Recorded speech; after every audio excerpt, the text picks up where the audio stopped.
We're back with an extended conversation you'll only see here on CBS News, New York. So, gentlemen, I'd like to know what you think can be done to stop hate crimes or to reduce the number of hate crimes. Well, I think it's going to take a lot of work, a lot of investments, and some changes in the law to send a strong signal that we're going to take hate crimes very seriously at the state level, and we're going to hold people accountable when you commit a hate crime. Well, what kind of changes in the law do you want to see? I think we're looking at to improve the hate crime statute to make sure that people who are committing hate crimes are punished accordingly, and that would send a strong signal that we're not tolerating this type of behavior. But in the long run, I think we need to, everything around violence and hatred stems from investment in our communities, getting shelter, housing, food, education, jobs, small businesses, all those things that the councilman and I and others are working on. It will take some time, but those are the type of investments that will root out the hatred in our communities. Councilman? I believe that there's been a march over the last couple of years to an anarchism in the streets of New York City, where you can do whatever you want and you don't have to worry about being punished. You don't have to worry about what happens. And we've seen a revolving door criminal justice system where people who are repeat offenders get picked up, they get brought in, they get back out on the street and repeat, wash, rinse, and repeat over and over and over again. So I do agree with the Assemblyman that there needs to be stronger laws. I also believe that the courts have to do their role, and I think that their hands have to be untied. If somebody's coming in front of a court for the 2nd, 3rd, 5th, 8th, 27th time for committing crimes, whether they're hate crimes or not, it needs to be attended to. Assemblyman, that's a tough order for Albany, where changes to the criminal justice system are hard to come by. Your take on that? We've made some changes around bail, as you know, which has been very controversial.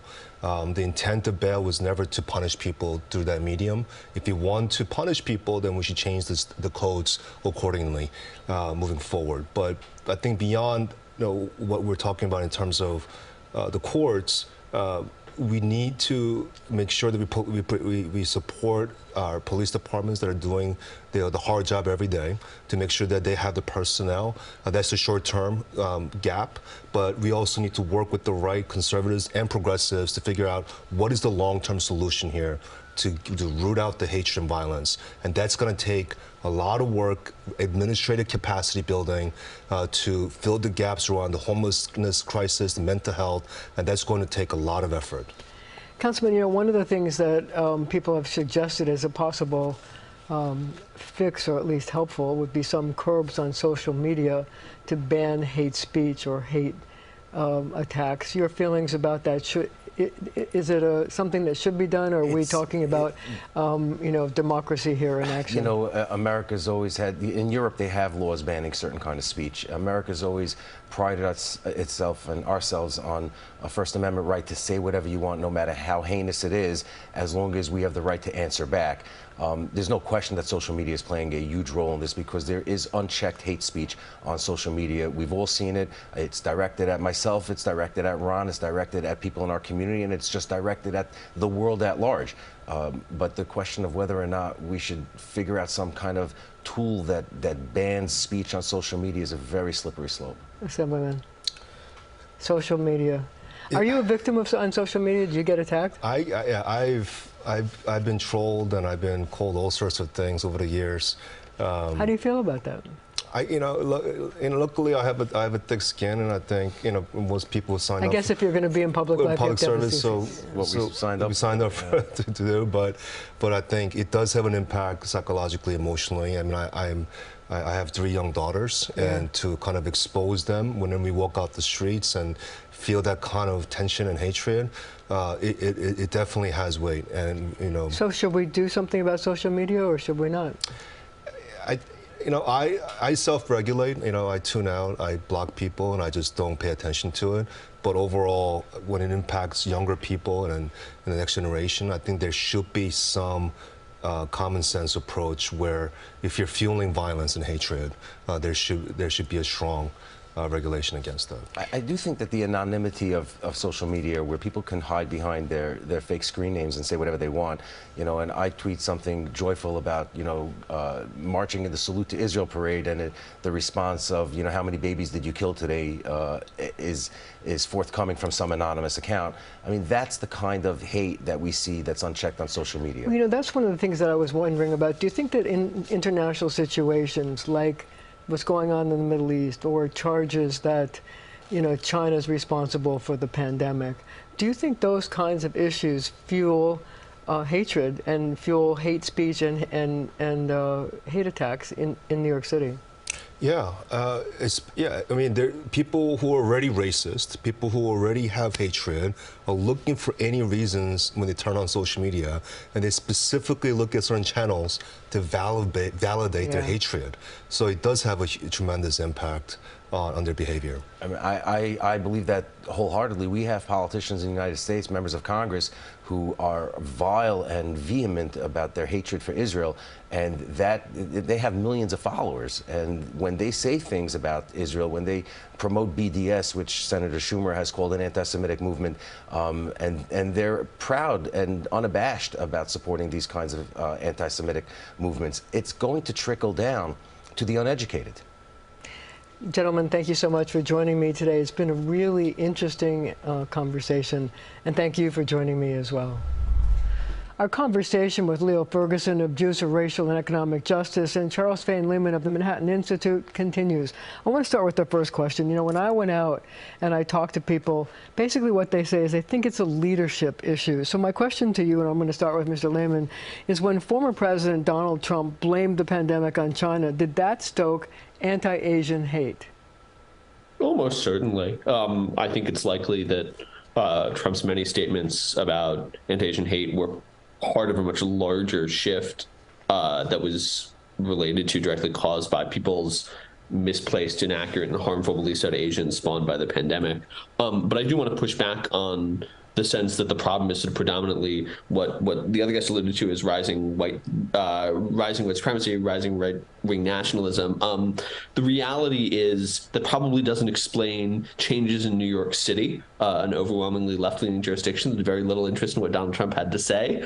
The fact of the matter is, hate crime offending is an antisocial behavior. It's a species of more general antisocial behavior, which is criminal offending. As I like to put it, a hate crime offender is the sort of person who thinks it's a good idea to scream slurs while he's beating somebody up in the middle of the street. Certainly, you can imagine that Donald Trump's statements, among many other statements, gave that person permission to scream the slurs, gave him the idea to scream the slurs while he was beating somebody. But at root, the problem is the underlying tendency to beat somebody up in the middle of the street, and also think it's a good idea to scream slurs while you do it. So, Mr. Ferguson, do you think concerns about Israel and what's going on in the Middle East right now stoke anti-Semitism? Yes, but I don't think that people need an excuse, right? Like, anti-Semitism is an ideology that's been with us in Europe and the United States for 2,000 years. It's in the water. It's these myths and ideas about Jews have been, stereotypes have been out there, for centuries. The question is whether there's a movement right now in this country that is intentionally capitalizing on that to build power for themselves at the expense of Jews, of Asians, of so many other people. And when people do that, of course, it's going to trickle down. Another question for both of you is the role of social media in stoking hate crime and hate speech. Mr. Lehman, do you think there should be curbs on social media? People ask this question a lot. I have no idea what they mean by it. Do I think that content moderation is a good idea? Yeah, absolutely. The reality is lots of people use social media now. You can't have a wild, wild west. It's good to exclude explicit hate speech. That seems important just for the quality of the experience. Do I think that the government should get involved in managing what Twitter does? No, not really. Most people in America don't read Twitter. Most people who commit hate crimes definitely don't read Twitter. It's like there's something like 14% of the population actually uses Twitter on a regular basis, just not that many people. So I think it's reasonable. I do think that we overstate the significance of social media in the propagation, in the causation of hate crime specifically. I would like it if my social media contained fewer anti-Semitic slurs directed at me. It happens to me. It's happened to, I'm sure, it's happened to Mr. Ferguson as well, I'm sure. but I don't think that that's, should be a major policy priority. Social media, should it be curbed, Mr. Ferguson? On this, we agree. Finally, finally, we have an agreement. Absolute agreement. But why? I mean, similarly, I just don't think that this is the root of the problem. This is a place where the problem is, it's very obvious, it's very, active, and people feel clearly, unburdened by. And they can hide behind. Exactly. So the last question, I wonder if each of you can tell me about the work of your organizations and the work and research that you're doing. Mr. Lehman first.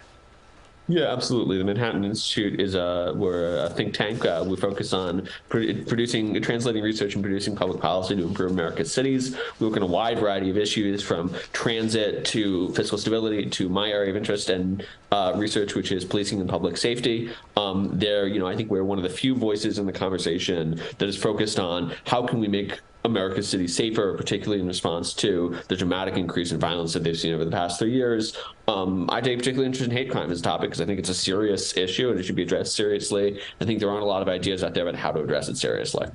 Thank you so much, Mr. Ferguson, your organization. Absolutely, thank you. Jews for Racial and Economic Justice has been around for 30 years. We are the home for New York's progressive Jewish community. We work all across the city in deep partnership with other communities to fight for the issues that matter to New Yorkers, and especially to Jewish New Yorkers. Thank you so much, and thank you for joining me as well.